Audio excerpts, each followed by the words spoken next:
Hi Robert, how are you? It's a pleasure to have you in Riyadh, in our hometown. And thank you very much for being part of our show, Brew Time. I'd like to start off initially with thanking Core Life, our partners, who are basically supporting us and having us to have the show here at Brew Time. I think after some good coffee that they provided us, now we're kind of ready to take over Brew Time and speak more about Carl Suchy Söhne. And again, welcome to Riyadh. Well, thank you so much. Really, it's a pleasure and honor to be in Riyadh. You chose a very special place, such a beautiful place, the Core Club. And I'm looking forward to meeting wonderful collectors that support us. And of course, I thank you as our trusted partner here in the region to work with us. Thank you very much. Just to take, I wanted to basically introduce Carl Suchy Söhne to our collector base and clients. We've been partners for quite some time now. We're representing Carl Suchy Söhne in the Kingdom of Saudi Arabia and Bahrain as the exclusive partners. And there is a lot of rich history with Carl Suchy Söhne. I'd like to hear, get our clients to know who Carl Suchy Söhne is, its history,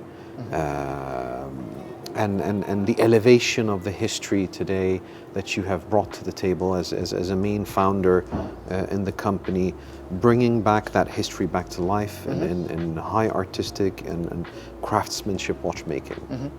Well, history and legacy for us is really crucial, and it's very easy for me to talk about the legacy just by showing one piece here. And this is a pocket watch around 1890, and it's in the original case here where our logo that consists of the two griffins, a sign of power, the Austrian Habsburg crown,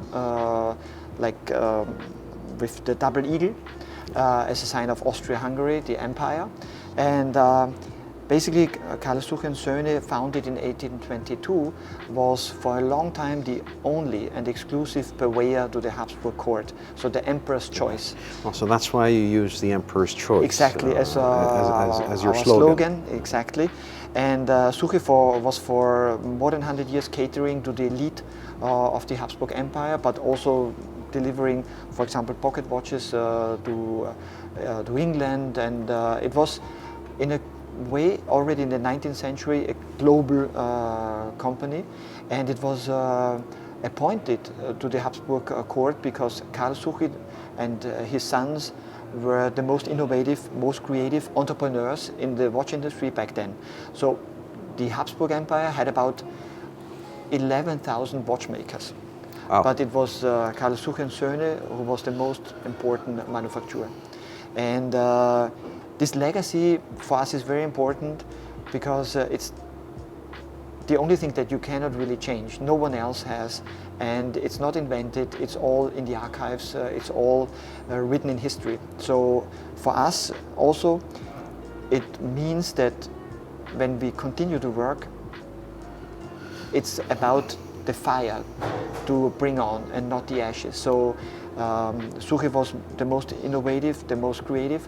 So also our really goal is to be at that same level today, still today.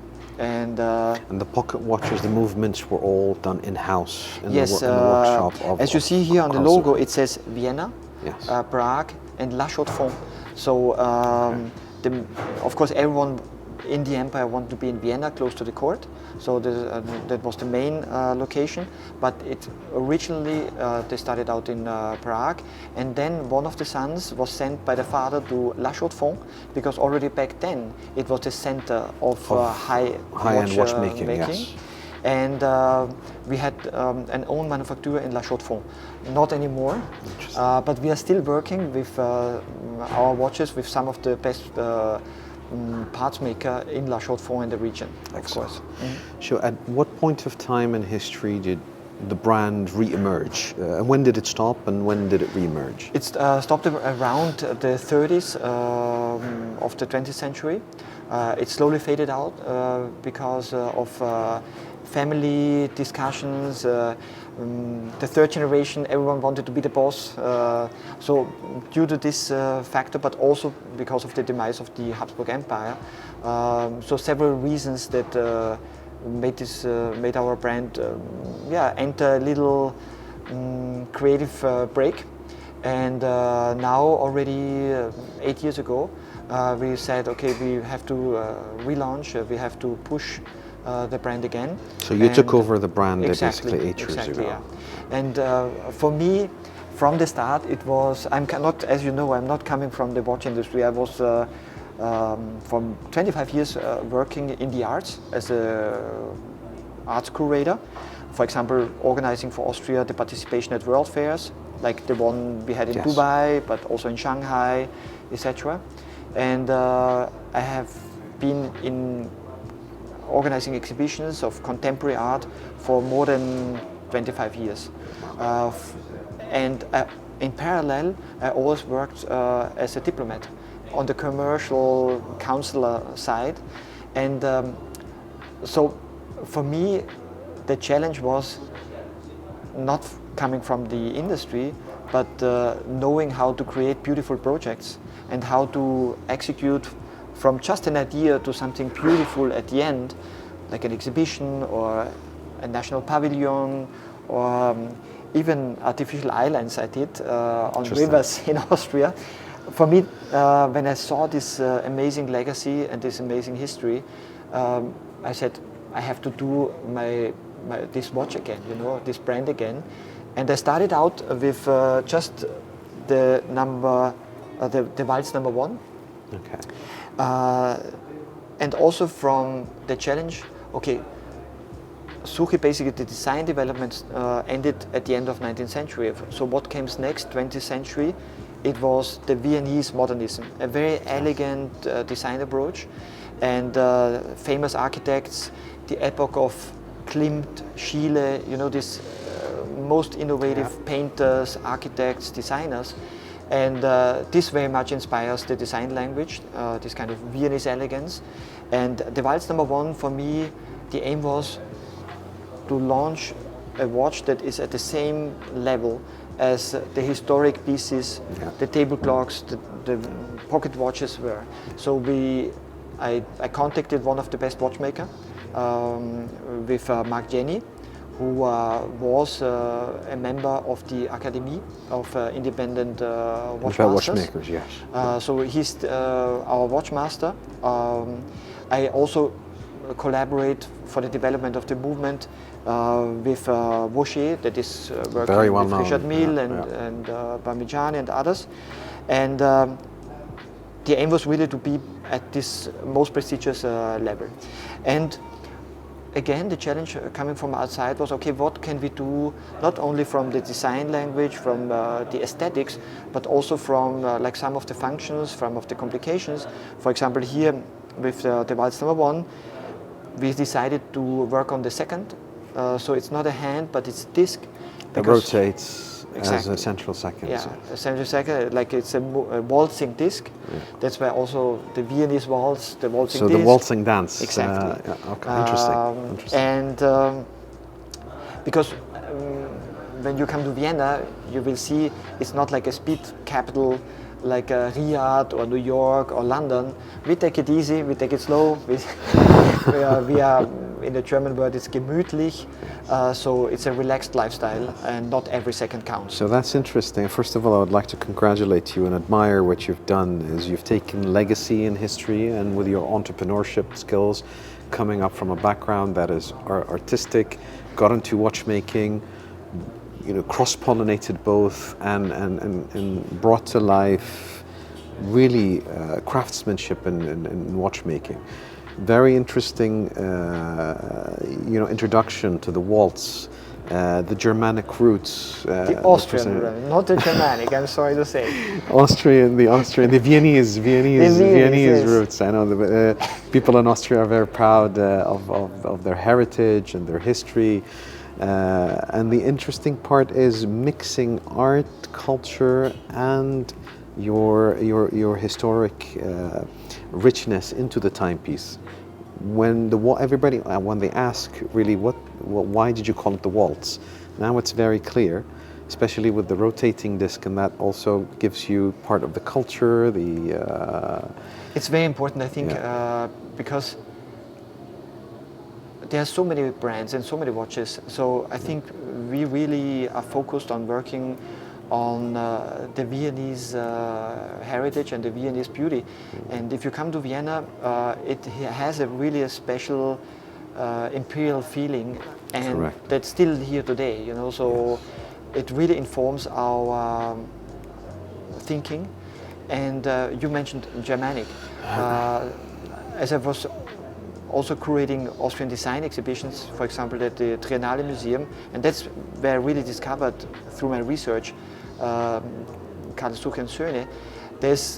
My analysis is Vienna and Austrian design is different to German, Swiss, Italian Correct. design. And Correct. One famous designer said once that Austrian design is a mix. You know, of course we have Germanic roots, but there's also the Slavic emotional take on Absolutely. it. And there's also, the Habsburg Empire reached down to Venice and Yes. Milano. So there's also this Italian. And that we can see embedded in the culture Exactly. of Austria. Exactly.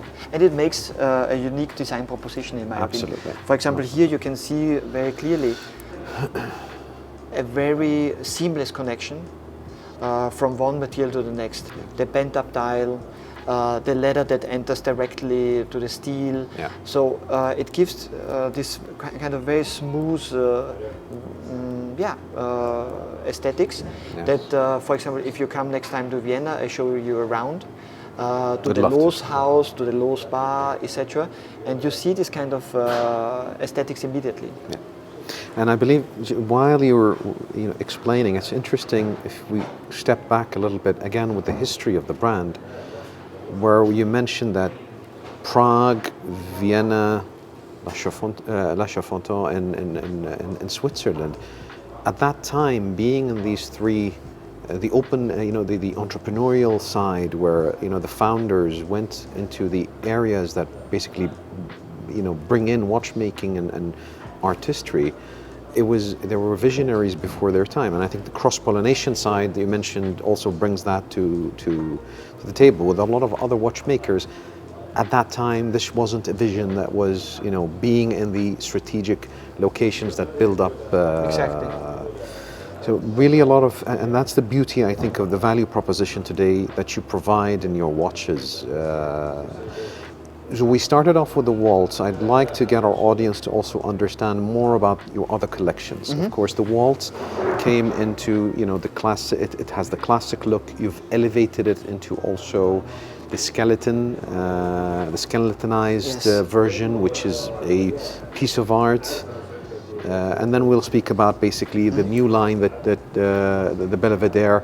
But I'd love to hear more about the skeleton. What elevated it to the skeletization? Again, with the skeleton, the aim was for me, skeleton. I love skeleton pieces, but most of the time they are very fuzzy, very confusing. And again, I wanted to be on this kind of very clean, clear, but still emotional side of design.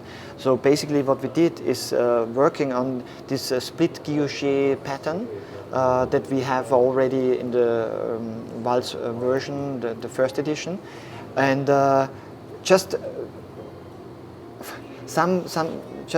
you can still read the time clearly. We still have the micro rotor, but you can look through.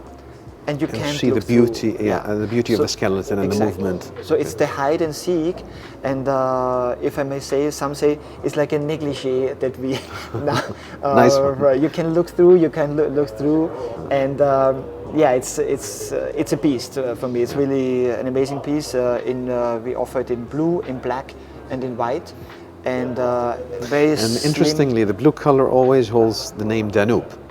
Danube, of course. And can you elaborate more on Well, there's that? this famous waltz, the Blue Danube, that I'm sure you know from the New Year's concert. It's like Correct. the highlight of this 1st of January every New Year.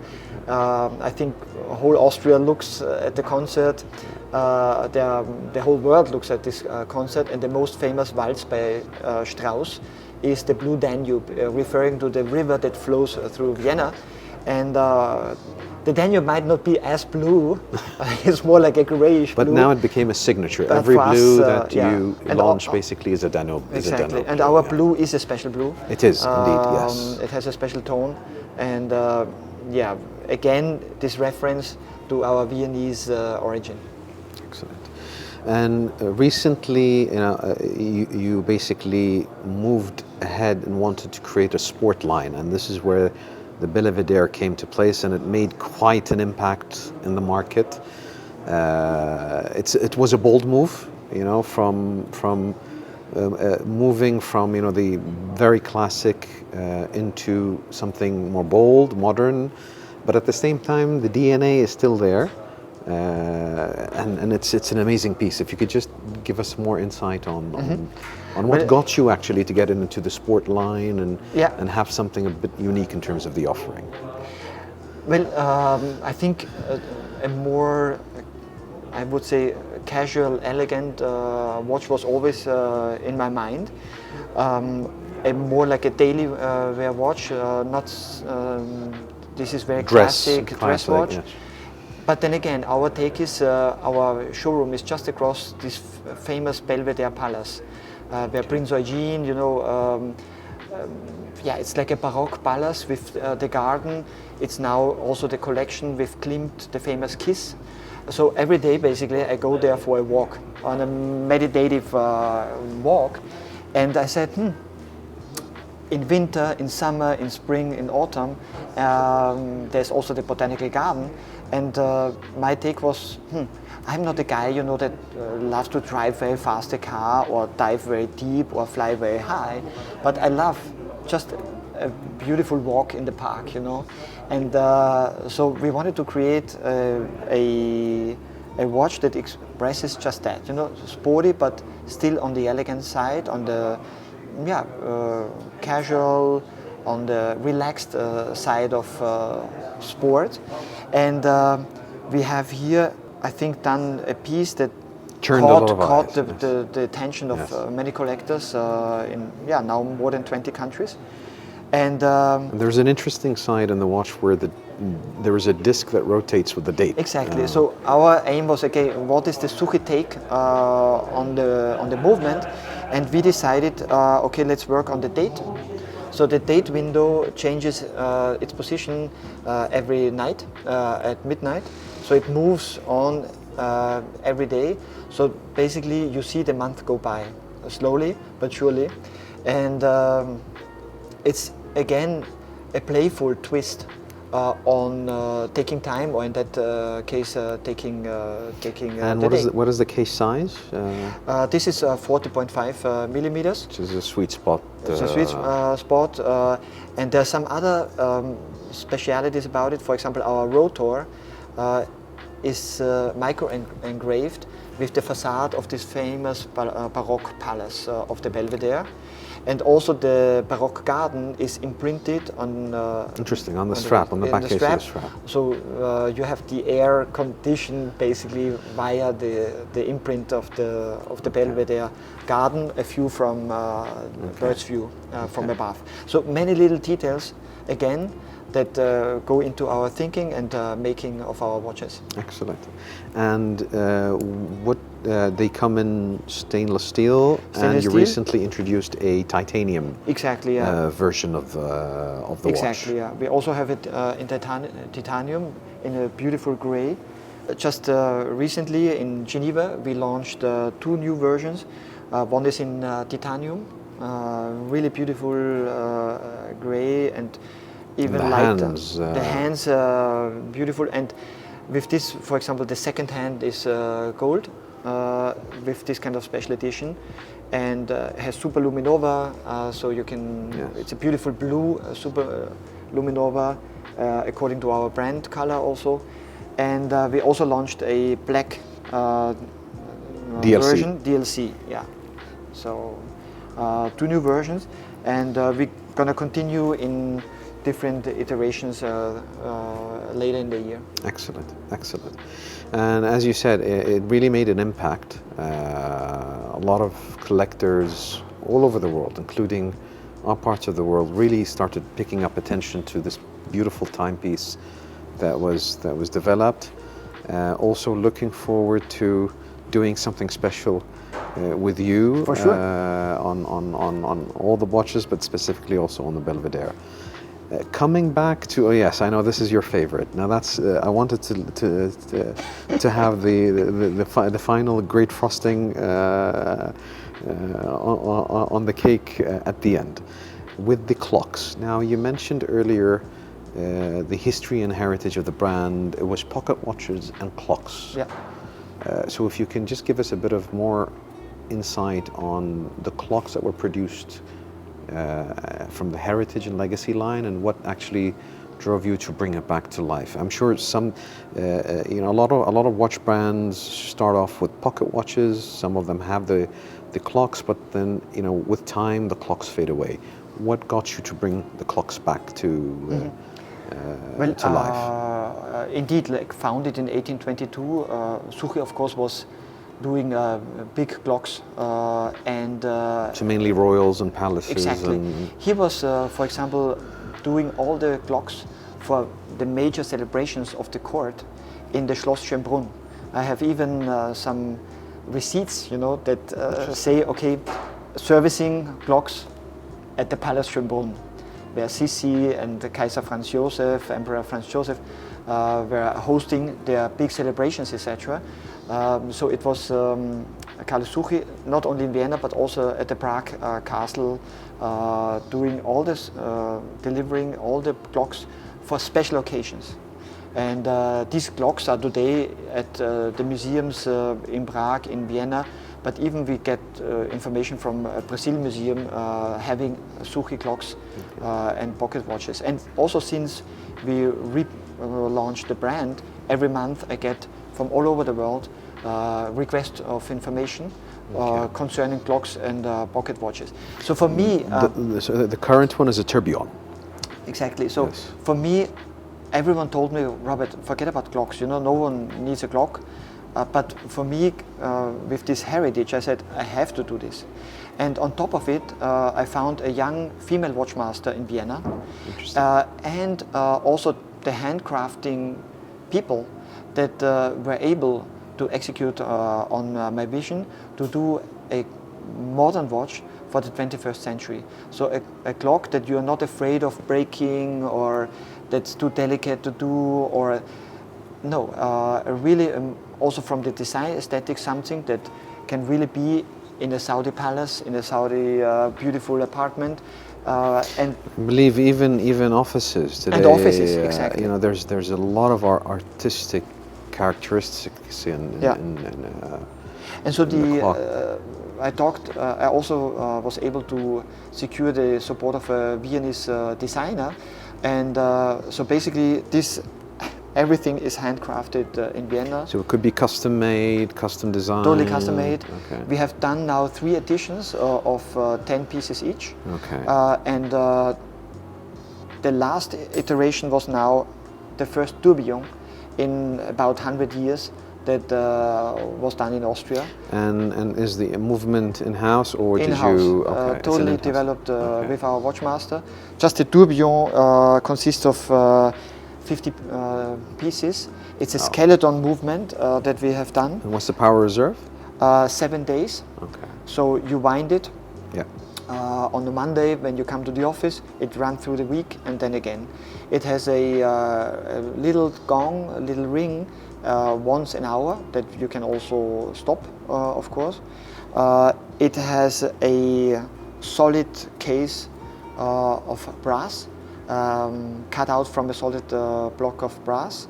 The surface gets like 3 different treatments, so it gets this silky glow.